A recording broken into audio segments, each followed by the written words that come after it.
ಮಾಜಿ ಮುಖ್ಯಮಂತ್ರಿಗಳಾದಂತಹ ಎಸ್.ಎಂ. ಕೃಷ್ಣ ಅವರು ವಿಧಿವಶರಾಗಿದ್ದಾರೆ. ಇವತ್ತು ಅವರ ಹುಟ್ಟೂರು ಸೋಮನಹಳ್ಳಿಯಲ್ಲಿ ಅಂತ್ಯಕ್ರಿಯೆ ಕೂಡ ನಡೆಯುವಂತದ್ದು. ನಮ್ಮ ಜೊತೆ ಎಸ್.ಎಂ. ಕೃಷ್ಣ ಅವರ ಅತ್ಯಾಪ್ತ ಸತ್ಯಾನಂದ್ ಅವರು ಇದ್ದಾರೆ. ನೇರವಾಗಿ ಮಾತನಾಡಿಸ್ತೀನಿ. ಸರ್, ಕೃಷ್ಣ ಅವ್ರಿಗೆ ಅತ್ಯಾಪ್ತರು ಅಂತಂದ್ರೆ ನೀವು ನೋಡಿದ್ರೆ ಸರ್ ಬಹಳಷ್ಟು ಒಡನಾಟ ಇದೆ. ಇದೀಗ ನಮ್ಮ ಜೊತೆ ಇಲ್ಲ ಸರ್, ಏನ್ ಹೇಳ್ತಾರೆ? ಒಂದು ಸುವರ್ಣಾಕ್ಷರಗಳಲ್ಲಿ ಬರೆದಿಡಬೇಕಾದಂತ ಯುಗ ಇವತ್ತು ಅಂತ್ಯ ಆಗಿದೆ. ಕರ್ನಾಟಕ ರಾಜಕಾರಣ ಇರಬಹುದು, ಸಾರ್ವಜನಿಕ ಬದುಕಿರ್ಬೋದು, ಅದೆಲ್ಲಕ್ಕೂ ಕೂಡ ಆದರ್ಶವಾಗಿ ಬದುಕಂತ ಮಹಾನ್ ಚೇತನ ಇವತ್ತು ನಮ್ಮನ್ನಗಲಿದೆ. ಹುಟ್ಟು ಅನಿವಾರ್ಯ, ಸಾವು ಹುಟ್ಟು ಆಕಸ್ಮಿಕ, ಸಾವು ಅನಿವಾರ್ಯ. ಸಾವನ್ನ ನಾವೆಲ್ಲ ಸ್ವೀಕರಿಸಲೇಬೇಕಾಗಿದೆ, ನಿಜ. ಆದ್ರೆ ಆ ಸಾವುನಲ್ಲಿ ಎಷ್ಟು ಜನ ಅವ್ರ ಬಗ್ಗೆ ಪ್ರೀತಿ ತೋರಿಸ್ತಾ ಇರತಕ್ಕಂಥದ್ದು ಮುಖ್ಯ. ಇವತ್ತು ನಾವು ನೋಡ್ತಾ ಯಾರು ಹೇಳಿ ಕೇಳಿ ಅವ್ರ ಬಗ್ಗೆ ಮಾತನಾಡ್ತಾ ಇಲ್ಲ. ದೂರ ಯಾರೋ ಎಲೆಮರೆ ಕಾಯಿಗಳಿದ್ದಂಥವ್ರೆಲ್ಲ ಕೃಷ್ಣವ್ರನ್ನ ಅನುಕೂಲ ಪಡೆದಿದ್ದಾರೆ. ಅದೆಲ್ಲವನ್ನು ಕೂಡ ಅವರು ದೇವರು ದೈವಿಕವಾಗಿ ಅವ್ರಿಗೆ ಬಿಟ್ಟಿದ್ದ ಶಕ್ತಿ. ಇವತ್ತು ಹಲವಾರು ಹುದ್ದೆಗಳು ಅಲಂಕರಿಸಿದ್ರು, ಎಲ್ಲಾ ಹುದ್ದೆಗಳಿಗೂ ಭೂಷಣರಾಗಿ ಬದುಕಂತವ್ರು. ನಾವು ಆಪ್ತ ವಲಯದಲ್ಲಿದ್ವಿ, ಅಭಿಮಾನಿಗಳಾಗಿದ್ವಿ ಅಂತಕ್ಕಂಥ ಹೆಚ್ಚಾಗಿ ಅವರ ನೆರಳಲ್ಲಿ ನಾವು ಇದ್ವಲ್ಲ ಅಂತಕ್ಕಂಥ ತೃಪ್ತಿ ನಮ್ಮಲ್ಲಿದೆ. ಅವ್ರು ಹಾಕೊಟ್ಟಂತ ಮಾರ್ಗದರ್ಶನ ನಾವು ಬದುಕಿದ್ರೆ ನಿಜವಾಗ್ಲೂ ಅವ್ರ ಜೀವನಕ್ಕೆ ನಾವು ನೀಡತಕ್ಕ ಶ್ರದ್ಧಾಂಜಲಿ ಅದಾಗುತ್ತೆ. ಇವತ್ತು ಕೃಷ್ಣರವರು 92 ವರ್ಷ ತುಂಬು ಜೀವನವನ್ನು ನಡೆಸಿ ಇವತ್ತು ನಮ್ಮನ್ನು ಅಗಲಿದ್ದಾರೆ. ಈ 92 ವರ್ಷದಲ್ಲಿ ಅವರು ಯಾರನ್ನು ಉದ್ದೇಶಪೂರ್ವಕವಾಗಿ ನೋಯಿಸಿದಂತ ಜನ ಅಲ್ಲ. ಯಾರನ್ನು ಉದ್ದೇಶಪೂರ್ವಕವಾಗಿ ನಿಮ್ಮನ್ನು ನೋಯಿಸಬೇಕು, ನಿಮ್ಗೆ ದ್ವೇಷ ಮಾಡಬೇಕು, ನಿಮ್ಗೆ ಇದು ಮಾಡಬೇಕು ಅಂತ ಬದುಕಂತವ್ರಲ್ಲ. ಆಕಸ್ಮಿಕವಾಗಿ ಯಾವುದೇ ಇದ್ರೂ ಕೂಡ ಅದನ್ನ ಆ ಕ್ಷಣದಲ್ಲೇ ಸರಿಪಡಿಸ್ತಕ್ಕಂಥ ವ್ಯಕ್ತಿತ್ವವನ್ನು ಅವರು ಹೊಂದಿದ್ರು. ಹುದ್ದೆಗಳು ಬರ್ತವೆ ಹೋಗ್ತವೆ, ಆದ್ರೆ ಆ ಹುದ್ದೆಗಳಲ್ಲಿ ಅವ್ರು ನಿರ್ವಹಿಸಿದ ಕೆಲಸಗಳು ಶಾಶ್ವತ ಉಳಿತವೆ ಅಂತಕ್ಕಂಥದಕ್ಕೆ ಇವತ್ತೆಲ್ಲ ಕಣ್ಣು ಮುಂದೆ ಇದೆ. ನೆನೆಸ್ಕೊಂಡಾಗ ಎಲ್ಲರಿಗೂ ಕೂಡ ಕಣ್ಣಲ್ಲಿ ನೀರು ಬರುತ್ತೆ. ನಿಜ, ಇವತ್ತು ನಾವು ಅವ್ರನ್ನ ಕಳ್ಕೊಂಡಿದ್ದೀವಿ. ಅದ ಮಾಣಿಕ್ಯ ನಮಗೆ ಮತ್ತೆ ಸಿಗೋದಿಲ್ಲ. ಅಂತ ಮಾಣಿಕ್ಯ ಮದ್ದೂರಿನಲ್ಲಿತ್ತು, ಸೋಮನಹಳ್ಳಿನಲ್ಲಿತ್ತು.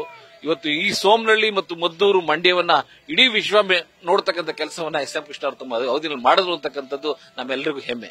ರಾಜಕಾರಣ ಅಂತಂದ್ರೆ ಅಲ್ಲಿ ರಾಜಕೀಯ ನಾಯಕರು ಅಂತಂದ್ರೆ ವಿವಾದಗಳು ಸೃಷ್ಟಿಯಾಗುತ್ತೆ ಸರ್. ಆದ್ರೆ ಎಸ್.ಎಂ. ಕೃಷ್ಣ ಅವರು ಎಂದೂ ಕೂಡ ವಿವಾದಗಳನ್ನ ಮೇಲೆ ಎಳ್ಕೊಳ್ಳಿಲ್ಲ. ಮತ್ತೆ ಅಷ್ಟೇ ಪ್ರೀತಿ ವಿಶ್ವಾಸ ವಿರೋಧಿಗಳಿಗೆ ಅಂದ್ರೆ ವಿರೋಧ ಪಕ್ಷದ ಜೊತೆಗೂ ಕೂಡ ಬಹಳಷ್ಟು ಅನ್ಯೋನ್ಯ ಸಂಬಂಧವನ್ನ ಹೊಂದಿರುವಂತದ್ದು. ಆ ಒಂದು ಸಂಬಂಧ ಅವರ ನಡವಳಿಕೆ ಬಗ್ಗೆ ಹೇಳಿದ್ರೆ ನೋಡಿ, ಯಾವುದೇ ಜನಪ್ರತಿನಿಧಿ ಆಗಿರಲಿ, ಅವರು ತಮ್ಮ ಕೆಲಸಗಳ ಮೂಲಕ ಮಾತಾಡಬೇಕಾದ ಹೊರತು ವಿವಾದಗಳ ಮೂಲಕ ಮಾತಾಡಬಾರದು. ಕೃಷ್ಣರವರು ಕೆಲಸಗಳ ಮೂಲಕ ಮಾತಾದಂತವ್ರು. ಆದ್ರೆ ಇವತ್ತಿನ ರಾಜಕಾರಣಿಗಳು ವಿವಾದದ ಮೂಲಕ ತಮ್ಮ ನಾಯಕತ್ವವನ್ನು ರೂಪಿಸ್ಕೊಳ್ಳಕ್ ಹೋಗ್ತಾರೆ. ಅದಕ್ಕೆ ಅಪವಾದವಾಗಿ ಬದುಕ್ತಂತವ್ರು ಎಸ್.ಎಂ. ಕೃಷ್ಣರು. ತನ್ನನ್ನ ಎಷ್ಟೇ ಕಟುವಾಗಿ, ಎಷ್ಟೇ ನಿಂದನೆ ಒಳಪಡಿಸಿದ್ರು ಕೂಡ ಅವ್ರ ಬಗ್ಗೆ ಕಿಂಚಿತ್ತೂ ಕೂಡ ರಿಯಾಕ್ಷನ್ ಕೊಡದೇನೆ ಅದನ್ನ ಇಗ್ನೋರ್ ಮಾಡತಕ್ಕಂತ ರಾಜಕಾರಣಿ ಎಸ್.ಎಂ. ಕೃಷ್ಣ. ಅದೇ ಅವರ ವಿಶೇಷತೆ.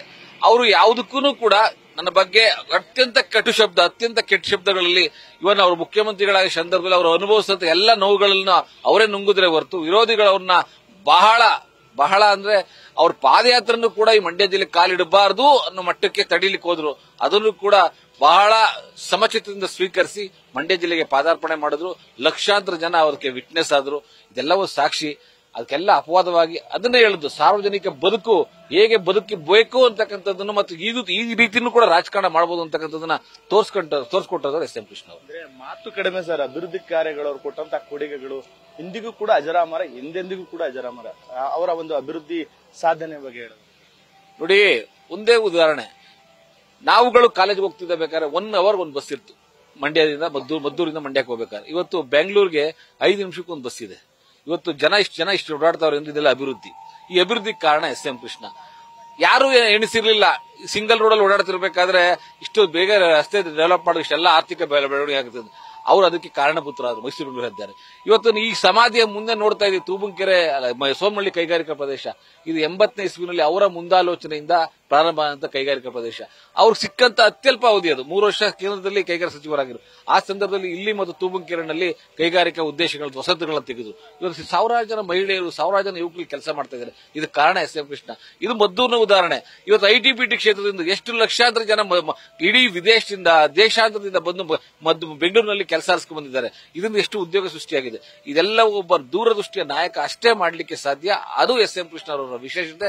ಅವ್ರು ಯಾವತ್ತೂ ಕೂಡ ತನ್ನ ಕೈ ಕೆಳಗಿನ ಕೆಲವರನ್ನ ಮಾತ್ರ ನೋಡಲಿಲ್ಲ, ಇಡೀ ವಿಶ್ವವನ್ನ ನೋಡಿದ್ರು, ಇಡೀ ಪ್ರಪಂಚವನ್ನ ನೋಡಿ ಆ ಮೂಲಕ ಒಂದು ವಿಷನರಿ ಚೀಫ್ ಮಿನಿಸ್ಟರ್ ಆಗಿ ಬೆಳೆದದ್ದು ಇವತ್ತು ಈ ರಾಜ್ಯ ಇಷ್ಟು ಬೆಳವಣಿಗೆ ಕಾಣಲಿಕ್ಕೆ ಸಾಧ್ಯ. ಇನ್ನೊಂದು ಸರ್, ಸಿಎಂ ಆದ ಸಂದರ್ಭದಲ್ಲಿ ಬಹಳಷ್ಟು ನೋವು ತಿಂದ್ರು, ಒಬ್ಬರೇ ಯಾರು ಕೂಡ ಹೇಳ್ಕೊಳ್ಳಲಿಲ್ಲ, ಕಟ್ಟು ಶಬ್ದದಲ್ಲಿ ಟೀಕೆ ಮಾಡಿದ್ರು ಕೂಡ ಮಾತಾಡ್ಲಿಲ್ಲ ಅಂತ.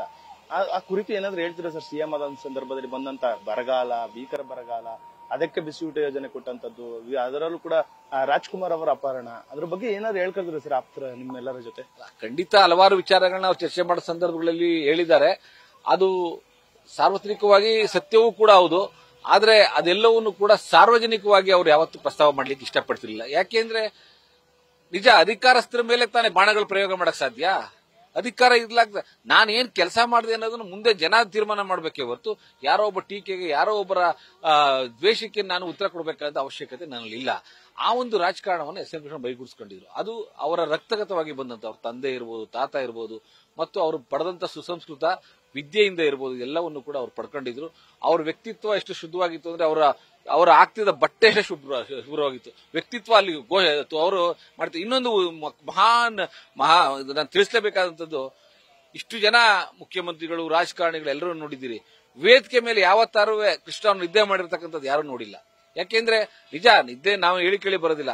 ಆದ್ರೆ ಅವರು ನನ್ನ ಜನ ನೋಡ್ತಾ ಇದ್ದಾರೆ ಅಂತ ಅವರ ಪ್ರಜ್ಞೆಲಿರ್ತಿತ್ತು. ಅವ್ರಿಗೆ ಏನಾರು ಅಂತ ಇದು ಬಂದ್ರೆ ಅವ್ರ ವೇದಿಕೆ ಎದ್ದೊಟ್ಟೋಗ್ತಿರೋ ಹೊರತು ಸಾರ್ವಜನಿಕವಾಗಿ ಯಾವಾಗಲೂ ಕೂಡ ಅವರು ಆ ಒಂದು ಇದನ್ನ ಮಾಡ್ತಿರ್ಲಿಲ್ಲ.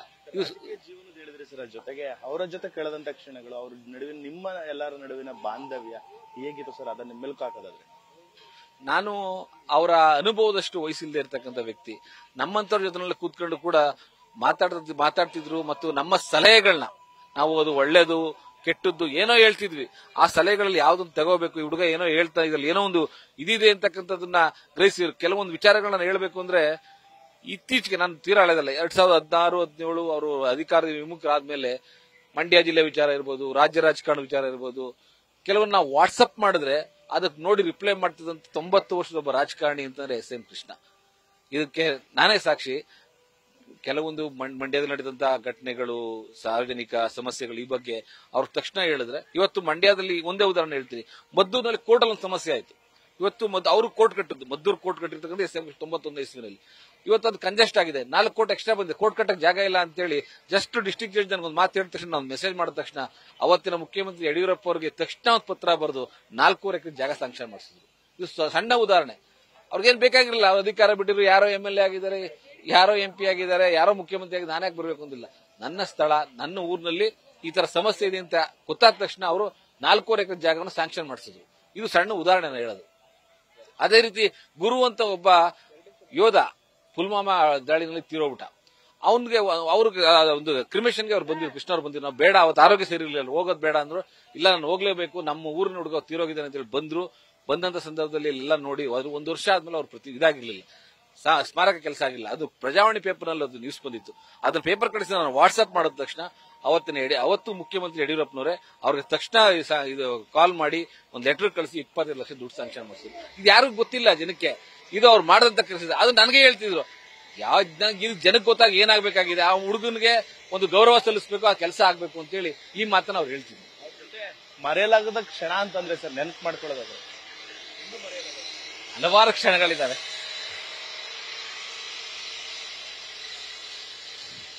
ಕಾವೇರಿ ಸಮಸ್ಯೆ ಬಂತು 2011 ಅಮೆರಿಕಾದಲ್ಲಿದ್ರು, ವಿದೇಶಾಂಗ ಸಚಿವರು ಅಮೆರಿಕದಲ್ಲಿದ್ರು. ದಿನ ಅವ್ರಿಗೆ ಅಪ್ಡೇಟ್ ಮಾಡ್ತಾ ಇದ್ವಿ. ನಾನು ಫೋನಲ್ಲಿ ಅಪ್ಡೇಟ್ ಮಾಡ್ತಾ ಇದ್ದೆ, ಸರ್ ಈ ತರ ಆಯ್ತು ಮಂಡ್ಯದಲ್ಲಿ, ಈ ತರ ಜಗದೀಶ್ ಶೆಟ್ಟರ್ CM, ಈ ತರ ಜಯಲಲಿತಾ ಅವ್ರ ಸಮಸ್ಯೆ ಆಗಿದೆ, ನೀರು ಬಿಡುಗಡೆ ಆಗಿದೆ, ಮಾದೇಗೌಡರು ಉಪಸತ್ಯಾಗ್ರಹ ಕೂತಿದ್ದಾರೆ ಸರ್. ಮಾದೇಗೌಡರಿಗೆ ಫೋನ್ ಕೊಡು ಅಂತ ಹೇಳಿದ್ರು. ಮಾದೇಗೌಡರು ಫೋನ್ ತಗೊಳ್ಳಿಲ್ಲ. ಅವತ್ತು ಏನ್ ಮಾಡಬಹುದು ಅಂತ ನನ್ನ ಕೇಳಿದ್ರು. ಸರ್, ನೀವು ಅಮೆರಿಕಾದಲ್ಲಿ ಇದ್ದೀರಿ, ನೀವು ಅಫಿಷಿಯಲ್ ಪ್ರೋಗ್ರಾಮ್ಗೆ ಹೋಗಿದ್ರು, ನೀವು ದಯಮಾಡಿ ತಮ್ಮ ಪ್ರವಾಸವನ್ನು ಮೊಟಕುಗೊಳಿಸಿ ಇಂಡಿಯಾಕ್ಕೆ ಬಂದು ಪ್ರೈಮ್ ಮಿನಿಸ್ಟರ್ ಮೀಟ್ ಮಾಡಿ ಅಟ್ಲೀಸ್ಟ್ ಇರಾನ್ ನೀರನ್ನ ನಮ್ಗೆ ಉಳಿಸಿದ್ರೆ ನಮ್ಗೆ ಅನುಕೂಲ ಆಗುತ್ತೆ ಸರ್ ಅಂದೆ. ಯಾವತ್ತು ಬರಬೇಕು ಅಂದ್ರು. ಅವ್ರು ಇನ್ನೂ ಒಂದು 10 ದಿವಸ ಕಾರ್ಯಕ್ರಮ ಇತ್ತು. ಸರ್, ನೀವು 2-3 ದಿವಸದಲ್ಲಿ ಬಂದ್ರೆ ಅನುಕೂಲ ಆಗುತ್ತೆ ಅಂತ ನಾನು ಇಡು ಫೋನ್ ಅಂತ ಹೇಳ್ಬಿಟ್ಟು ಅರ್ಧ ಗಂಟೆ ಬಿಟ್ಟು ನನಗೆ ಫೋನ್ ಮಾಡಿದ್ರು. 6ನೇ ತಾರೀಕು ನಾನು ಬರ್ತಾ ಇದ್ದೀನಿ, ಅಕ್ಟೋಬರ್ 6ನೇ ತಾರೀಕು ನಾನು ಬರ್ತಾ ಇದ್ದೀನಿ, ಯಾರ್ಯಾರು ಡೆಲ್ಲಿಗೆ ಬರಕ್ ಸಾಧ್ಯ ಇದೆ ಎಲ್ಲರೂ ಮಂಡ್ಯದಿಂದ ಬರಕ್ ಹೇಳು ಅಂತಂದ್ರು. ಅವತ್ತು ಸುರೇಶ್ ಗೌಡ್ರು ಬಂದಿದ್ರು, ನಾಮಂಗಲ ಸುರೇಶ್ ಗೌಡ್ರು ಇಲ್ಲಿಂದ ಬಂದಿದ್ರು, ಹಲವಾರು ರಾಜಕಾರಣಿಗಳು ಕೆಲವರು ಎಲ್ಲ ಬಂದಿದ್ರು. ಅವತ್ತು DK ಶಿವಕುಮಾರ್ ಅವರು, ಜಯಚಂದ್ರ, ಜಯಪ್ರಕಾಶ್ ಹೆಗಡೆ, BL ಶಂಕರ್, ಇವರೆಲ್ಲರೂ HK ಪಾಟೀಲ್ ಇವರೆಲ್ಲರೂ ಕರೆದ್ರು. ಮಲ್ಲಿಕಾರ್ಜುನ್ ಖರ್ಗೆ ಕಾರ್ಮಿಕ ಸಚಿವರಾಗಿದ್ರು. ಬೆಳಗಿನ ಜಾವ 7 ಮನಮೋಹನ್ ಸಿಂಗ್ ಅವರ ಚೇಂಬರ್ ನಲ್ಲಿ ಮೀಟಿಂಗ್ ಮಾಡಿ ನೀರು ನಿಲ್ಲಿಸ್ತಕ್ಕಂಥ ಕೆಲಸವನ್ನ ಮಾಡಿದ್ರು. ಇದು ಸಣ್ಣ ಉದಾಹರಣೆ. ಅವತ್ತು ನಾನು ಕೇವಲ ಒಂದು ಫೋನ್ ನಲ್ಲಿ ಹೇಳಿದಂತ ವಿಚಾರಕ್ಕೆ ಅವ್ರು ತಕ್ಷಣ ಸ್ಪಂದಿಸಿ ಅವರು ನಿರ್ಧಾರ ತೆಗೆದುಕೊಂಡ್ರು. ಯಾಕೆಂದ್ರೆ ಅವ್ರು ಅಮೆರಿಕದಲ್ಲಿ ಅವ್ರಿಗೆ ತಕ್ಷಣ ಅಲ್ಲಿಂದ ಸ್ಪಂದಿಸಿ ಅಮೆರಿಕ ತಮ್ಮ ಪ್ರವಾಸನ ಮಾಡೋಕ್ಕೂ ವಾಪಸ್ ಬಂದ್ರು. ಇದು ಸಣ್ಣ ಉದಾಹರಣೆ. ನನ್ನಂತವನೊಬ್ಬ ವಿಚಾರ 2000 ನನಗಿನ್ನೂ 35-36 ವರ್ಷ, ಆ ವಯಸ್ಸಿನಲ್ಲಿ ನಾನು ಹೇಳಿದಂತ ಒಂದೇ ಒಂದು ವಿಚಾರಕ್ಕೆ ಆಮೇಲೆ ಅಲ್ಲಿ ನಮ್ಮ ಮಾದೇಗೌಡರು ಪತ್ರ ಬರೆದ್ರು, ನಾನು ಪ್ರೈಮ್ ಮಿನಿಸ್ಟರ್ ಮೀಟ್ ಮಾಡಿದ್ದೀನಿ, ನಿಮ್ಮ ಉಪವಾಸ ಸತ್ಯಾಗ್ರಹ ಅವಶ್ಯಕತೆ ಇಲ್ಲ, ದಯಮಾಡಿ ಅದನ್ನು ಮೊಟಕುಗೊಳಿಸಿ, ನಿಮ್ ಜೊತೆ ನಾನು ಇದೀನಿ, ನಾನು ಬರ್ತೀನಿ ಅಂತ ಹೇಳಿದ್ರು. ಅವತ್ತು ಮಾದೇಗೌಡರು ಉಪವಾಸ ಸತ್ಯಾಗ್ರಹ ಅಂತ್ಯ ಮಾಡಿದ್ರು. ಇದು ಇತಿಹಾಸ, ಇದು ನಮ್ಮ ಕಣ್ಮುಂದೆ ನಡೆದಿರ್ತಕ್ಕಂಥ ಇತಿಹಾಸ. ಇದು ಅವ್ರು ಯಾವುದನ್ನು ಕೂಡ ಹೇಳಕ ಮಾಡ್ತಿರ್ಲಿಲ್ಲ, ಜನಕ್ಕೆ ಅನುಕೂಲ ಆಗುತ್ತಾ ಆ ಒಂದು ನಿರ್ಧಾರ ಅವ್ರು ಮಾಡ್ತಾರೆ. ಇದಿಷ್ಟು ಎಸ್.ಎಂ. ಕೃಷ್ಣ ಅವರ ಅತ್ಯಾಪ್ತ ಸತ್ಯಾನಂದರವರ ಮಾತಾಗಿರುವಂತದ್ದು. ಭಾವುಕರಾಗಿ ಆ ಹಳೆಯ ಕ್ಷಣಗಳನ್ನ, ಅವರ ನಡೆ ನುಡಿಗಳೆಲ್ಲದರ ಬಗ್ಗೆ ಮೆಲುಕು ಹಾಕುವಂತ ಕೆಲಸವನ್ನು ಕೂಡ ನ್ಯೂಸ್ ಫಸ್ಟ್ ಜೊತೆ ಮಾಡಿರುವಂತದ್ದು. ಕ್ಯಾಮ್ರಾ ಪರ್ಸನ್ ಅರ್ಷಿ ಜೊತೆ ನಂದೀಶ್, ನ್ಯೂಸ್ ಫಸ್ಟ್, ಸೋಮನಹಳ್ಳಿ.